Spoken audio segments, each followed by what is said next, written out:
The first time Anna Parker saw Gabriel DeLuca, he was standing in her father's dining room while two armed men guarded the doors. Rain struck the windows of the old Boston townhouse. Her brother Daniel sat at the table with bloodless lips, and Gabriel was holding a document that could destroy everyone Anna loved. $840,000, Gabriel said. His voice was almost gentle. That frightened Anna more than shouting would have. Daniel had borrowed money through a company controlled by the DeLucas, then used falsified invoices to hide losses until the debt multiplied. Their father's home had been pledged as collateral without his knowledge. Anna looked at her brother. "Tell me he's wrong." Daniel couldn't. Their father began explaining. Gabriel raised one hand. Silence returned instantly. Then his dark eyes moved to Anna.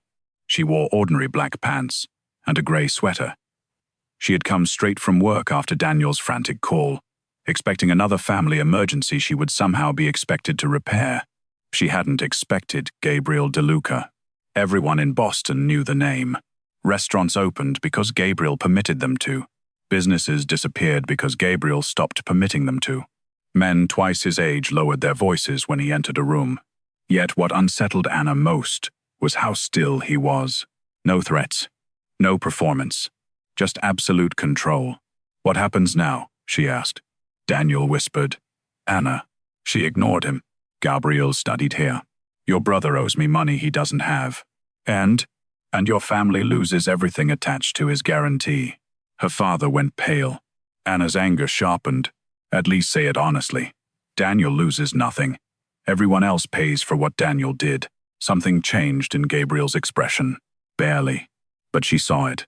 Interest. Daniel grabbed her wrist beneath the table. "Stop talking." Anna pulled free. Gabriel noticed that too. Then he placed the document down. "I have another arrangement." Her father looked hopeful. Anna didn't.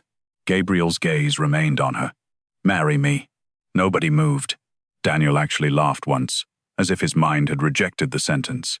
Anna stared at Gabriel. "For what? 12 months. That wasn't my question." One of Gabriel's guards looked at her as if nobody spoke to him that way, and survived comfortably afterward.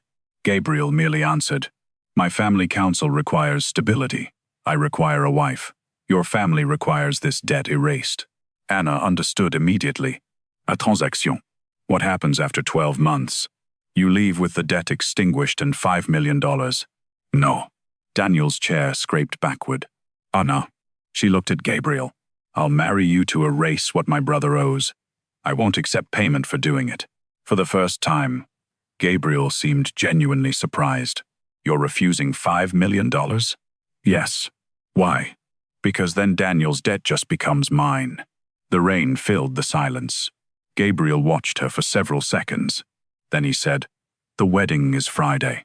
4 days later, black SUVs surrounded Street Cecilia's church. Anna arrived wearing a simple ivory gown. Gabriel's people had selected after she rejected 3 designer dresses costing more than her father's house. Gabriel waited at the altar in black. He didn't smile. Neither did she. They exchanged vows before 200 people who knew the marriage was political and pretended otherwise. Only after the reception did Anna learn the most important term of their arrangement. Gabriel showed her the eastern bedroom of his Beacon Hill mansion. "Yours." She glanced toward the opposite corridor. "And yours?" "West Wing." "Good." He turned to leave. "Gabriel." He stopped. Anna hesitated. "There won't be children, will there?" His shoulders became rigid. "No." She had expected contraception. Instead, he said, 8 years ago, I was injured in an explosion. 3 specialists concluded the damage was permanent." Anna regretted asking immediately. Not because of the answer, because for one brief second, the untouchable Gabriel DeLuca had looked human. Then the wall returned. "You should have known before marrying me. I married you for 12 months. His eyes hardened. "Exactly." He left. But that night, Anna lay awake wondering why a man who claimed not to care about children had sounded as though he were describing a grave. Life with Gabriel became a strange education in power. Breakfast appeared at exactly 7. Cars waited before Anna asked for them. Men opened doors. Security followed her everywhere. On her 3rd morning, she found 6 garment bags inside her dressing room. She carried them downstairs. Gabriel was reading financial reports. What are these? Clothes. I have clothes. Apparently my staff disagrees. Anna placed the bags beside him. Return them. His gaze lifted. You're my wife. For 11 months and 27 days. His jaw tightened. Keep them. No. Anna. Gabriel. Across the room, his consigliere suddenly became extremely interested in the window. Gabriel stared at her. Then something almost resembling amusement touched his eyes. Return them, he told the housekeeper. That was the first battle Anna won. The second was more dangerous. Before the marriage, Anna had worked as an internal auditor for a regional logistics company. Gabriel discovered this only after finding her one evening at the library table with 3 DeLuca corporate reports spread around her. You're reading my accounts. Your public accounts. Why? Because they're wrong. Gabriel went still. Anna pointed toward a series of transfers. DeLuca Maritime is paying consulting fees to companies that barely exist. His expression changed. Who told you to examine this? Nobody. Then stop. Anna closed the file. Fine. She stood. Gabriel caught her wrist. Not hard. Just enough to stop her. The contact silenced both of them. His thumb rested against her pulse. Anna looked down. Gabriel released her immediately. Show me. That night became 3 nights. Then 10. The money led through shell companies connected to Nico DeLuca, Gabriel's cousin, and presumed heir. Nico was everything. Gabriel wasn't warm, smiling, effortlessly charming. He also hated Anna. He concealed it well. At a DeLuca charity dinner, Nico raised his glass toward her. To the woman who convinced Gabriel that spreadsheets are romantic. Laughter moved around the table. Anna smiled. Someone has to read them. Nico's smile thinned. Gabriel said nothing until they were inside the car. You embarrassed him. He was stealing from you. We don't know that. You know enough to be angry. Streetlights moved across Gabriel's face. You aren't afraid of anyone, are you? Anna looked through the rain-streaked window. I'm afraid of plenty of people. Not me. She turned toward him. Especially you. That answer affected him more than denial would have. Then why challenge me? Because being afraid of you doesn't make you right. Gabriel watched her for the remainder of the drive. That night, Anna woke at 2 and found him sitting alone downstairs. No guards. No jacket. A glass of untouched whiskey beside him. He was studying an old photograph of a boy standing beside an older man. Gabriel turned it face down. My father, he said. Anna satt opposite him. He wanted grandchildren. He wanted continuity. And you wanted? Gabriel's expression closed. It doesn't matter. It mattered enough that you kept the photograph. He looked at her sharply. Anna stood. Good night, Gabriel. She reached the doorway before his voice stopped her. I wanted a daughter. Anna turned. His gaze remained on the table. One, he said. I imagined one. It was the first thing Gabriel DeLuca ever gave her that money couldn't buy. The truth. 3 months into the marriage, someone fired at Anna's car. The bullet shattered the rear window. Gabriel's driver dragged her down as the SUV accelerated through downtown Boston. 20 minutes later, Gabriel arrived at the DeLuca Medical Clinic. He walked past everyone, straight toward Anna. His hands closed around her face. Where are you hurt? I'm not. He searched her anyway. Her forehead, shoulders, arms. Only when he was certain did he breathe. Then he noticed everyone watching. His hands dropped. Who? His consigliere answered. We're finding out. Gabriel turned. Anna caught his sleeve. Gabriel. He looked down. Don't become something you can't come back from because someone frightened me. His face became frighteningly calm. They didn't frighten you. His gaze shifted toward the shattered SUV outside. They tried to take my wife from me. That night, 6 men disappeared from Boston. Anna never asked what happened to them. But Gabriel moved her bedroom into the west wing, across from his, for security, he said. Neither of them believed. That was the entire reason. Nico's financial trail deepened. So did Gabriel's dependence on Anna. He began bringing documents home because he trusted her eyes more than his accountants. He started delaying dinners until she returned. When Anna developed a fever, Gabriel canceled a meeting involving 3 families and sat outside her bedroom for 6 hours. He never entered. Anna discovered him there at midnight. You know, fevers aren't contagious through doors. I wasn't worried. You've been sitting here since 6. I had work. She looked at his empty hands. Gabriel looked annoyed. Anna smiled. That was when something changed. Not suddenly. Not safely. A week later, they stood together on the mansion rooftop while snow began falling over Boston. Anna shivered. Gabriel removed his coat and placed it around her shoulders. You don't have to do that. I know. His hand lingered near her neck. Neither moved. You'll leave in 9 months, he said. It wasn't a question. That was the agreement. His eyes dropped to her mouth. Yes. He stepped closer. Anna's heart accelerated. Gabriel. He almost touched her cheek, then stopped. Go inside. She didn't. Neither did he. The kiss happened without either of them admitting who began it. It was slow, restrained for perhaps 3 seconds. Then 8 months of carefully negotiated distance seemed to collapse before it had even existed. Gabriel pulled away first. His breathing had changed. This complicates things. Anna's forehead remained against his. Everything about you complicates things. He kissed her again. Separate bedrooms became unnecessary soon after. Neither mentioned the 1-year deadline. By spring, Nico knew his position was weakening. The council ceremony was scheduled for May. Gabriel was expected to formally designate Nico as successor. Anna hated the idea. You don't trust him. Gabriel stood before his bedroom window, fastening his watch. Trust isn't required. It should be when you're giving someone everything you've built. I have no alternative. Anna looked at him. You could refuse to name anyone and create a succession war the moment I'm dead. You're 39. In my family, that's not necessarily reassuring. She crossed the room. Then investigate him. I am not hard enough. Gabriel's gaze sharpened. You think because I allow you into certain rooms, you understand all of them. The words hurt. Anna stepped backward. Allow me? He knew immediately.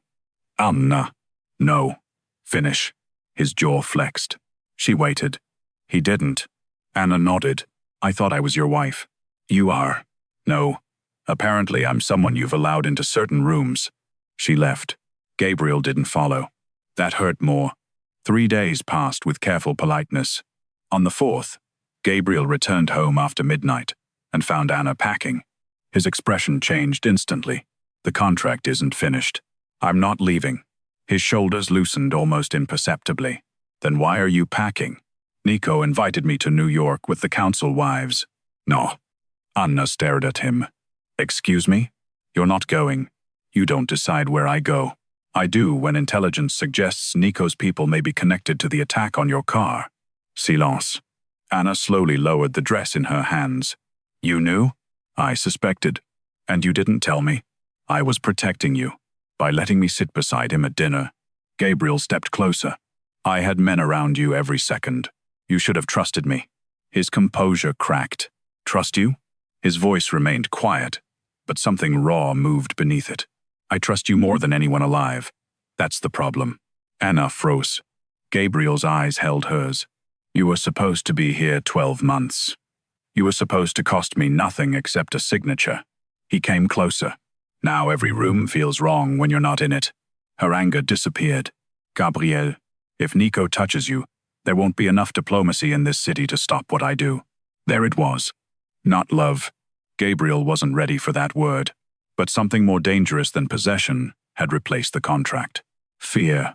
Anna touched his face. This time, he didn't stop her. 2 weeks later, she found the document that changed everything. It wasn't in Nico's accounts. It was in Gabriel's medical archive. A payment made 8 years earlier to Dr. Leonard Walsh, the specialist who had delivered Gabriel's infertility diagnosis. The payment originated from a trust controlled by Gabriel's late uncle, Nico's father. Anna stared at the screen, then found a second payment. And a third. Gabriel entered the library. What happened? She turned the laptop toward him. He read silently. His face emptied. Where did you find this?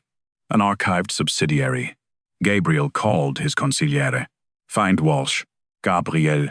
Now. They found him before sunrise. Dr. Walsh had retired to Connecticut. By noon, he was sitting inside a DeLuca conference room with Gabriel across from him. Anna remained beside Gabriel. Walsh denied everything, until Gabriel placed the payment records down. The old doctor began shaking. I didn't falsify the original results. Gabriel's eyes became lethal. Original? Walsh swallowed. The damage was severe. Your fertility was extremely compromised. Was I sterile? Walsh looked away. Not necessarily permanently. Anna stopped breathing. Gabriel didn't move. Explain. Your uncle paid me to describe the prognosis as definitive. Later testing showed limited recovery. Gabriel's voice dropped. And you buried it. Walsh nodded. Why? Your uncle wanted Nico positioned as successor. Gabriel stood so slowly the doctor recoiled. Anna caught Gabriel's hand. He looked down at their joined fingers. Not here, she whispered. Gabriel stared at Walsh for another second, then walked out. In the corridor, he leaned against the wall. Anna had never seen him look lost. So it was possible, he said. She stepped toward him. Yes, for 8 years. His eyes closed. They stole 8 years. Anna wrapped her arms around him. For several seconds, Gabriel remained rigid. Then his arms closed around her with crushing force. That night, they scheduled independent testing, but the results wouldn't arrive before the succession ceremony. Gabriel decided to proceed. Why? Anna asked. Because Nico thinks he's won. His expression turned cold. I want him comfortable. The DeLuca succession ceremony took place inside the family's ancestral estate north of Boston. 300 candles illuminated the stone hall. Council members sat along a black oak table beneath portraits of dead DeLuca patriarchs.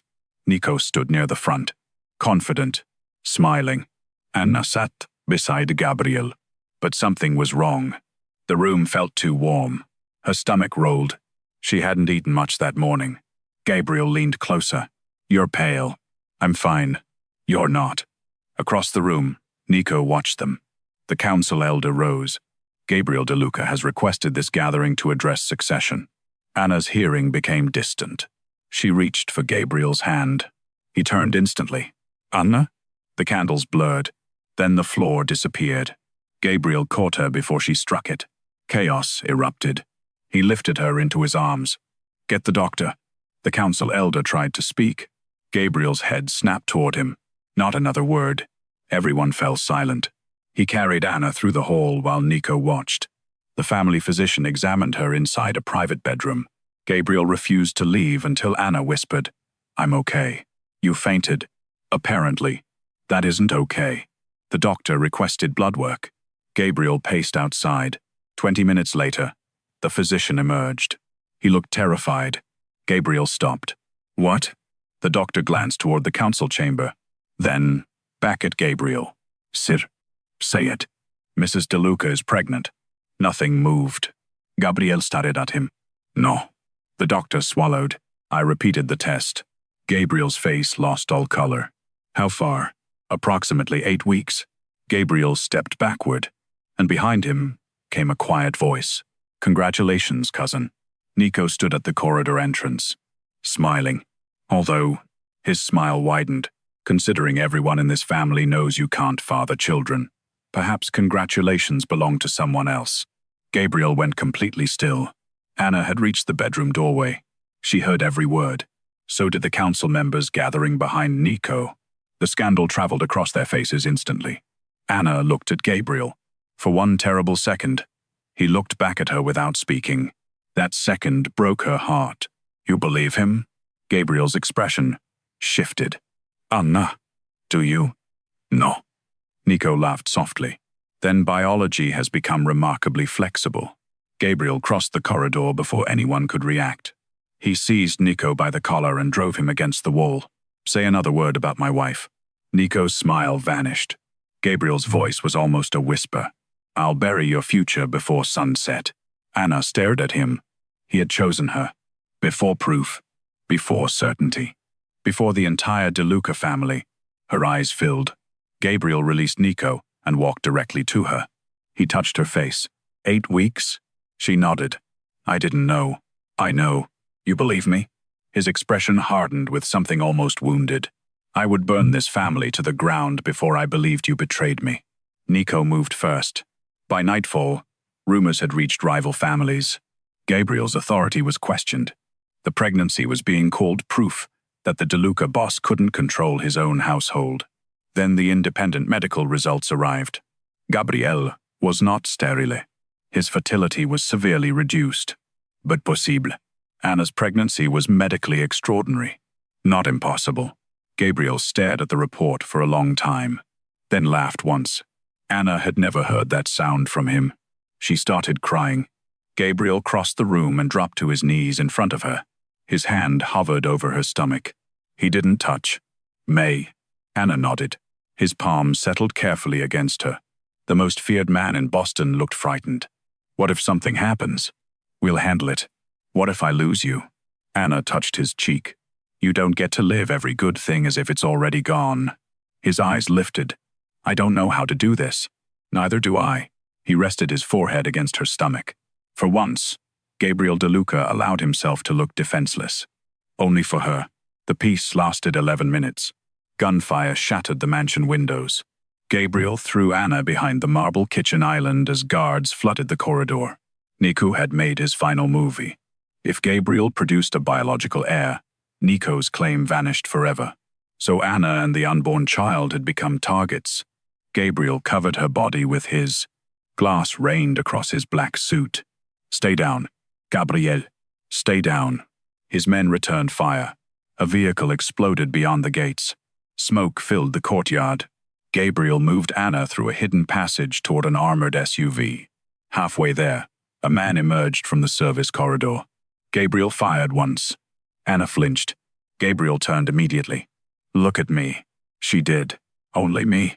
He took her hand. They reached the vehicle. But Gabriel didn't enter. What are you doing? Ending this? No. Anna. She gripped his jacket. You don't get to make me love you and then walk back into gunfire. The word stopped him. Everything stopped. His eyes changed. Say that again. Anna was crying now. I love you.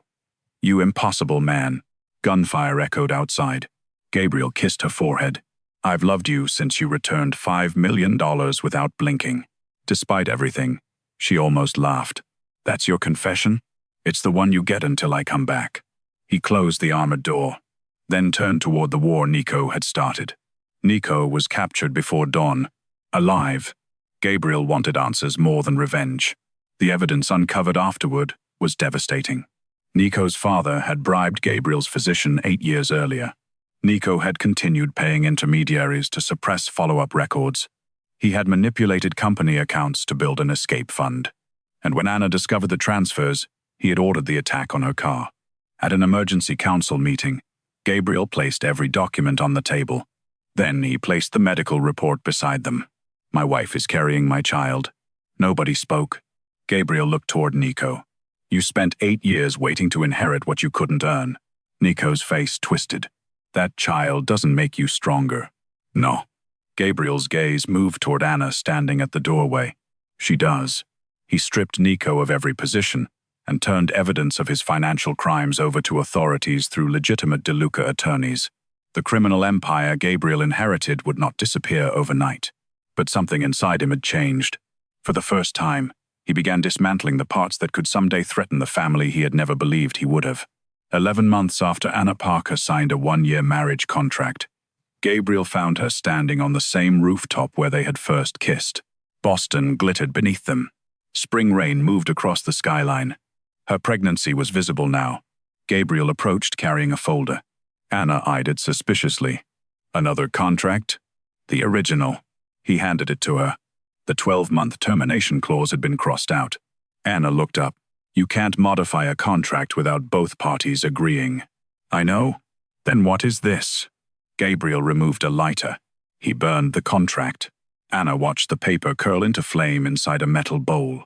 That was dramatic. I've been told I have difficulty communicating. By whom? My wife. Frequently. He reached into his pocket. Anna's smile disappeared. Gabriel held a simple ring. Not enormous. Not ostentatious. Exactly the kind she would choose. The first time, he said, I married you because I needed 12 months. Rain gathered in his dark hair. This time I want whatever time I have. Anna's eyes filled. You're supposed to ask a question. Gabriel stepped closer. I don't ask questions when I already know the answer. She laughed through her tears. There he is. His hand moved to her stomach. The baby kicked. Gabriel froze. It happened again. Wonder transformed his face. Anna covered his hand with hers. Your daughter, she whispered. Gabriel looked at her. Daughter? The doctor confirmed it this morning. For several seconds, the man who commanded rooms full of killers couldn't speak. Then he lowered himself in front of Anna. Not because anyone ordered him. Not because tradition demanded it. Because the impossible little girl beneath his palm had just moved. Gabriel pressed his forehead gently against Anna's stomach. I spent 8 years believing you couldn't exist, he whispered. Anna ran her fingers through his hair. Gabriel stood again and pulled her against him. Below them, black cars moved through rainy Boston streets. Men still feared Gabriel DeLuca. Enemies still watched his empire. Danger had not disappeared simply because he had fallen in love. But Gabriel no longer mistook loneliness for strength. He kissed Anna beneath the rain, and when he drew back, his hand remained over their daughter. 1 year, Anna whispered. Gabriel looked at the ashes of their contract. Not enough. How long then? His arm tightened around her. All of it, and for the first time in Gabriel DeLuca's life, forever wasn't a threat to survive. It was something worth protecting.